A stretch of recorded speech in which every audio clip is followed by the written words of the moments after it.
Welcome to the Man of Recaps. This is the original Beetlejuice. A young couple, the Maitlands, are celebrating the start of their staycation in their idyllic small-town house. But today, oh no, watch out for that dog, they crash into the river. They're okay though, that was a close one, but pretty soon they realize it was closer than they thought. Yeah, they dead. They discover they're stuck here haunting their house. If they try to leave, wow, it's a desert with crazy sandworms. So their staycation has just become permanent, but it's not bad. We like being alone here. But they're not alone for long when their house is sold to a couple from the city, the Deetzes. They have a daughter, Lydia Deetz, a young Winona Ryder, who is a classic Wednesday Addams goth girl. Delia Deetz is an artist, and with help from her designer friend Otho, wants to completely redo this house. So the Maitlands are stuck watching helplessly as their charming country home is transformed into a modern monstrosity. Now they found the handbook for the recently deceased, which told them if they need help, draw a door and knock 3 times. This leads them to the Afterlife Help Desk, which is a government agency bureaucratic nightmare filled with all sorts of silly ghosts. Eventually they meet their caseworker, who's like, hey, you're ghosts,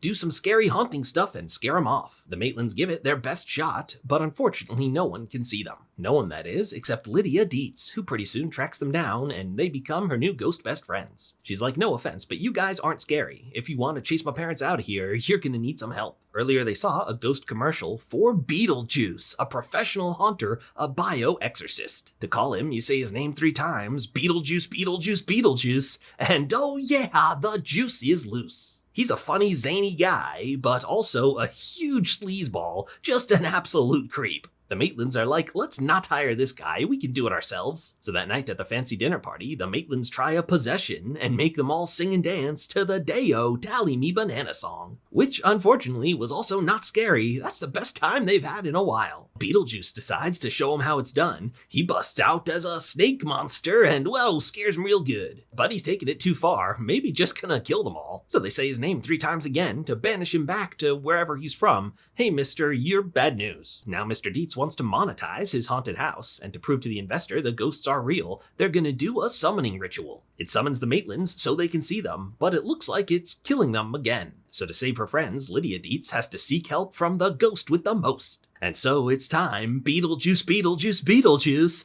it's showtime! He comes out in full carnival mode, knocks the investors out of the house, and true to his word, saves the Maitlands. But as part of the deal, Lydia kind of accidentally agreed to marry him, which would set him loose permanently, I guess. You may remember, in the Beetlejuice cartoon, he was her wacky but harmless ghost best friend. But here in the movie, he's fully a villain that's gonna force her to marry him. Barbara tries to banish him again, but he's able to keep her from saying his name. He banishes her to the Sandworm Desert, but she busts in riding one, Lisan al-Gaib. It eats Beetlejuice and saves the day. Beetlejuice ends up in the waiting room, way at the back of the line. He tricks the witch doctor into trading spots, but as punishment, he shrinks his head. Lydia Deetz and her ghost friends the Maitlands live happily ever after, and that's where Beetlejuice comes to an end.